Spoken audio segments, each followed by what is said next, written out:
My name is Poornima Agarwal. I am from Connecticut. I went vegan in the year I'm approximating 2014. I must have come across a flyer at a coffee shop somewhere for a talk by Jean Bauer of Farm Sanctuary. And I was at home. It was a cold December night. I was going through a period of depression, and something compelled me to drive out to Brown University where he was speaking. I had never been there. I drove to the school and I couldn't find the building where he was giving the talk. And then a student pointed the building out to me. I was 10 minutes late, and when I walked in, and the first image I saw was of a cow that was being used for veal.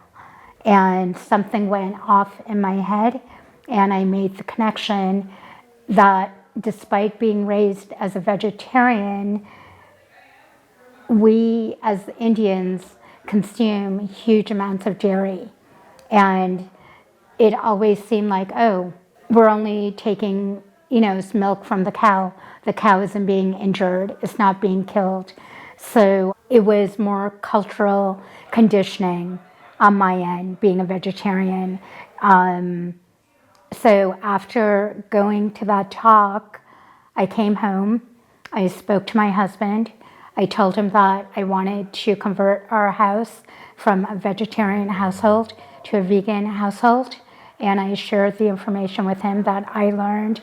And then for the next 2 years, I started attending critical animal studies conferences to learn as much as I could about animals, animal behavior, issues pertaining to factory farms.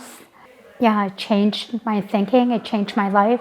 It found me, it became my calling. It wasn't something I was seeking, but I couldn't turn away from it. And since then, I've continued to be involved and eventually became an activist and continue to find more venues that I can be involved in where I can be of greater service to the cause.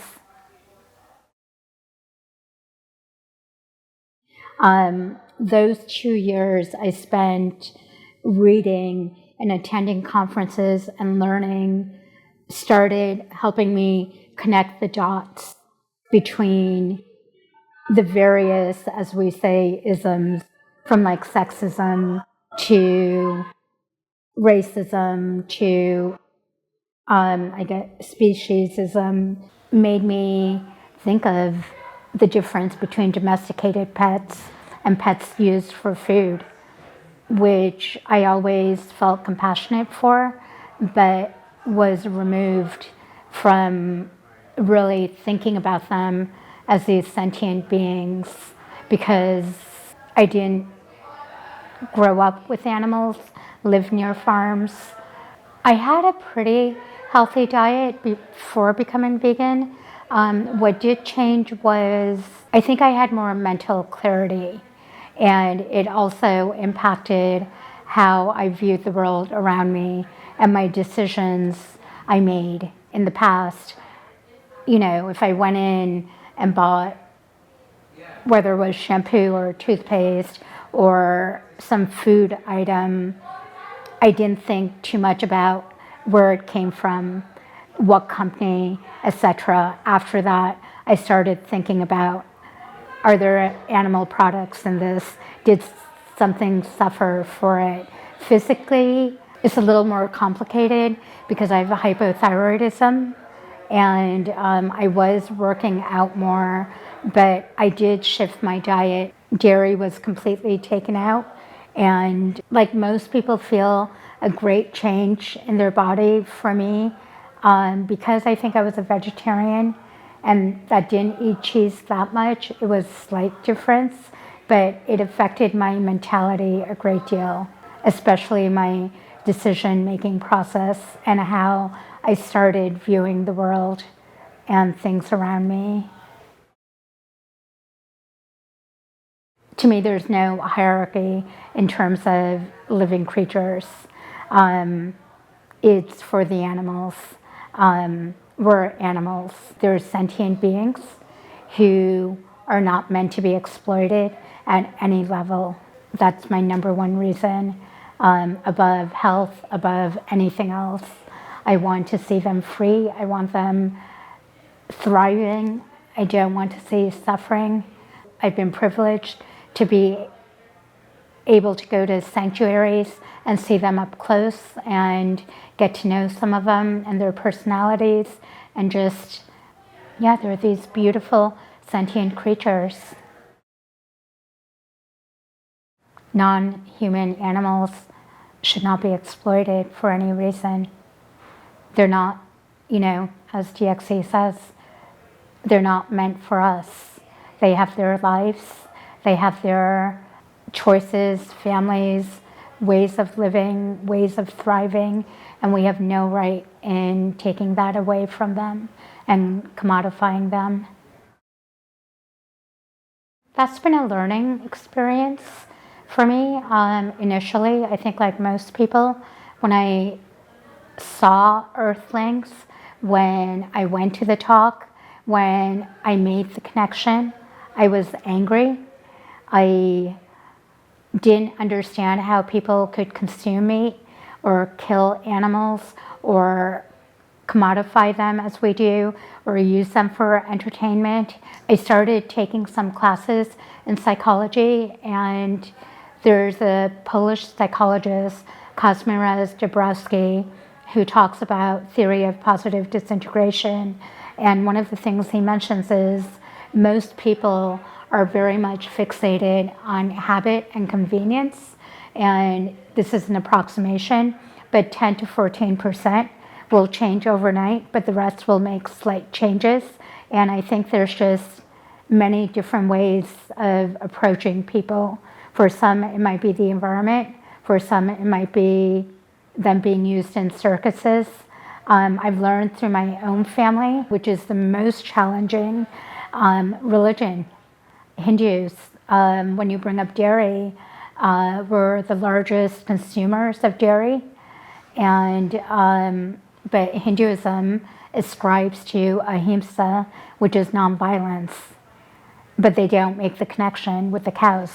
So with all of the religious pujas and kathas and things that we have, so when you offer food to the god, one of them is a drink that's yogurt, panchamrit, which comes from, and we revere the cows, but is so paradoxical. And so I'm learning there's a lot of cognitive dissonance. There's not just one way. You really have to assess the individual and see what they're open to and how much they want to know and what might reach them.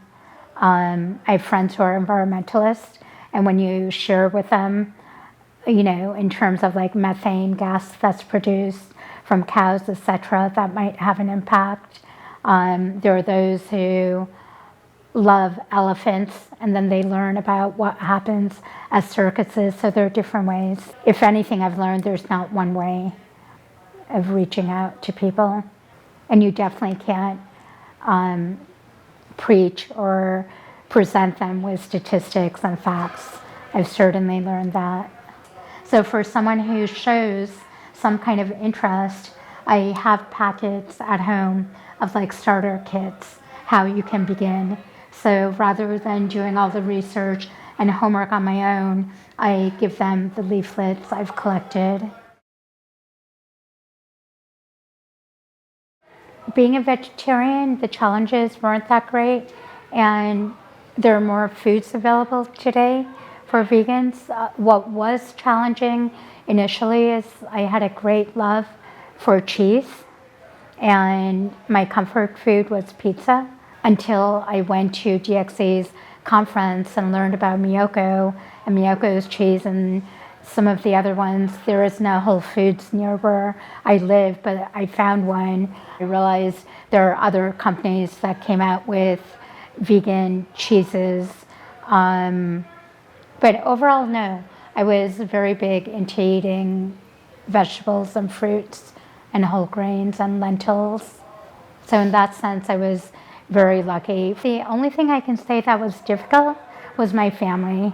Though they're vegetarians and Hindus, some of them they do eat meat and they're carnivores. At gatherings, it became a little bit uncomfortable because I wouldn't have any dairy. And, there was always chai with, whole milk, or during the religious celebrations. And I'm not practicing Hindu. I'm an agnostic at present. Close loved ones, it made it a little bit difficult being around them. I don't think I've done everything as perfectly as I could. I mean, I struggle with the fact that, I have a couple of old sweaters in my closet I've not gotten rid of yet. And it's that challenge of, do I hold on to it until I can't wear it anymore, or do I get rid of it? So there's that conflict time to time. I don't buy anything made of animal products, but I have a couple of items, some from India, that were given to me from relatives who've passed that I've held on to. So I, struggle with that. Oh yeah, I do have regrets because I was raised as a vegetarian, and I wish my family had made the connection with dairy cows, and I was raised as a vegan because so much of it is about nonviolence. I also regret that I started eating meat at one point when I was in high school. I started having BLT sandwiches and pepperoni on pizza because that's what my peers were doing, and I wasn't thinking about the moral, ethical issues at the time.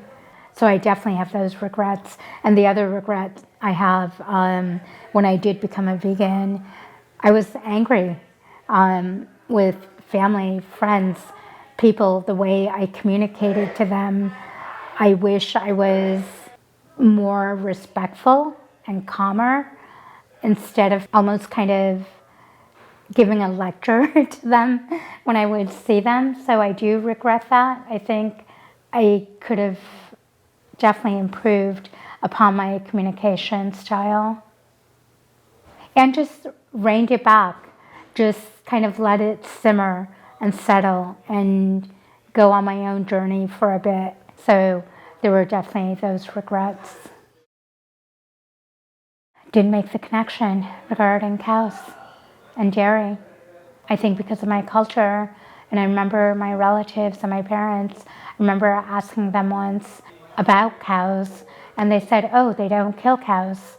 We just use the milk, and we love cows. Cows are holy in India, and I accepted that without questioning it.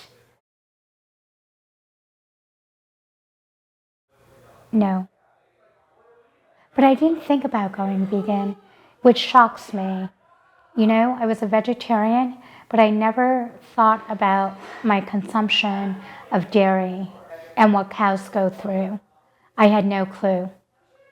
I had no idea how much milk female cows were made to produce for human consumption. I didn't even know veal was a byproduct of the dairy industry. I didn't even know what veal was, to be honest. I'm kind of feast or famine. I'm really good about eating healthy and cooking, and then I go through periods where I'm not that great. But one of the things that I found worked really well for me was kale and grapefruit smoothie, just simply kale and grapefruit. But I would have like quinoa and lentils for lunch. I'm big on the Indian diet, big on spices. I am starting to read more about Ayurvedic medicine and trying to incorporate that into my regular curries or, rice and lentils, what have you. I actually I had ACL surgery 7 years ago, and 75% of people who have that surgery end up with arthritis. And I'm finding that a lot of the natural foods that we have, like broccoli, turmeric, ginger, tart cherry juice are amazing for inflammation. And a friend of mine who had rheumatoid arthritis of her knuckles found a vegan supplement that had turmeric in it. And you can't just have like regular turmeric powder because it's not potent enough. But if you get the supplement, she said within 3 weeks, it cured her of the rheumatoid and she hasn't had it come back. And this is 20 years later. So I feel there's always new things coming out and it's hard to kind of keep up with it. But I think there are certain things that are basic when we look at different cultures. So even at Yale, they've been talking so much about, everyone knows of this now, but like turmeric itself and curcumin, it's anti-carcinogen. And they're actually using it in their treatments at the Yale Medical Hospital now. And they recommend it to the patients. Oats in the morning. I never got into, I know people who make like salty oats with vegetables and things, but I tend to do like oats or acai bowls, smoothies. Yeah, it depends. Either I'm kind of habitual about what I'm eating and I repeat the same thing, or I tend to experiment a lot. Quinoa, brown rice. I do eat some white rice and jasmine rice. I'm not big on cruciferous vegetables like broccoli and cauliflower, but now that I've learned broccoli is so good for inflammation, I'm trying to eat it a couple times a week. And I've found a way to cook it where I stir fry it with tofu and some collard greens, which I like. I do like Italian food, so I will have like gnocchi or linguine, but with the sauce I use nutritional yeast quite a bit. I try to put nutritional yeast in a lot of different things that I make. They did the documentary Forks Over Knives. They have a magazine that comes out several times a year and they're filled with amazing recipes. That's been an evolution for me in terms of approaching others. Initially it was just stop eating meat, stop consuming dairy, and that doesn't go over well. But my sister, for example, she's cut back a lot because I've shared information with her. I've sent her recipes. She's interested in health and medicine, so that's had an impact. I have 3 other friends who, they're not vegans yet, but they're thinking a lot. They saw Earthlings, which really impacted them. There's that compassion fatigue. So if I see something like Earthlings or Dominion, I feel like for the next 6 months, I can barely survive because of all the pain and suffering. So I've learned to balance that, but I feel you have to keep yourself open to what's happening to the animals and the suffering. If I can get people to go to sanctuaries, I think makes a big difference. Like Woodstock Sanctuary, which is up in New York, where they get to meet the animals and be with them. But then they also talk about factory farms and what's happening. And then they give PETA does this. They have like great starter kits. If they can see one of the films like Earthlings, or just to see what's happening, and if they're not open to that, then to give them like from PETA or from another Mercy for animals, they have starter kits on how to begin to be a vegan, so it's not overwhelming for them. And I've found that to be helpful, where I'm not preaching to them or pushing it on them, but kind of guiding them onto a new path that they might embrace, hopefully. Well, I think for people who love to cook or want to cook more, Fork Over Knives, it's a great magazine filled with recipes, many of them very simple. I subscribe to, I think it's called Kind Vegan or Vegan Kind, and that talks about, products we use on a daily basis, food, PETA has a starter kit. Mercy for Animals has one. Farm Sanctuary has a great one. And Farm Sanctuary also has a number of pamphlets you can buy if you become a vegan and you want to share it with others on dairy, on poultry. One of the things I learned recently, 87% of Americans consume poultry. There's a lot of information out there, and there are many organizations that one can find online. I think my sister was one. She was consuming a lot of meat, and I shared information with her. She didn't want to have conversations, but she was open to receiving material to read on her own.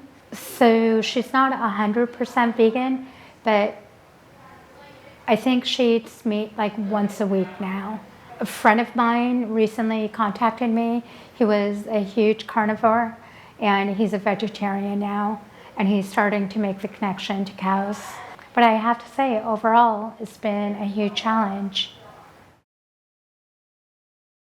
Falling back on former habits, being, kind of like in a group of people who might not be vegans or eating foods that you're accustomed to, and it's just easier, and you may start off with, oh, I'll just have it this one time, and then you do it again and again. Jeremy Bentham and his works have had a huge influence on him. He's considered the first Western philosopher to argue that non-human animals, henceforth animals, deserve equal moral consideration. Quote, "The day may come when the rest of the animal creation may acquire those rights which never could have been withholden from them but by the hand of tyranny. Other animals which, on account of their interest, having been neglected by the insensibility of the ancient jurist, stand degraded into the class of things. The day has been, I grieve it to say, in many places it is not yet past, in which the greater part of the species, under the denomination of slaves, have been treated upon the same footing as animals are still. The day may come when the rest of the animal creation may acquire those rights which never could have been withholden from them but by the hand of tyranny. The French have already discovered that the blackness of skin is no reason why a human being should be abandoned without redress to the caprice of a tormentor.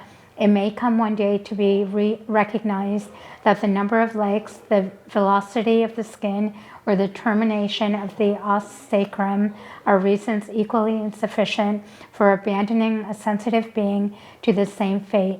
What else is it that should trace the insuperable line? Is it the faculty of reason, or perhaps the faculty of discourse? The question is not, can they reason, nor can they talk, but can they suffer? Why should the law refuse its protection to any sensitive being? The time will come when humanity will extend its mantle over everything which breathes. Jeremy Bentham. I'm very discouraged by, I know COVID has had a lot to do with it, but a lot of the dismantling of the groups that exist. Like in our state, there isn't one that exists. I'm hoping to start one. I'd like to see more people come together again. I'd like to see less infighting between groups, for people to rise above that and keep in their heart and mind what's most important, and it's the suffering of these animals. And let's keep our differences on the sidelines and just come together. As idealistic as that sounds, I've just seen too much infighting and too many people leave groups or put them down because of this or that. And yeah, I think, it just makes me think of like during civil rights, right? There were so many different groups and factions, but we needed them all to come together for the common good. And that's what I want to see happen with the animal rights movement. And I don't see too much of that happening at the moment. And I wish we could learn from the past and move beyond that.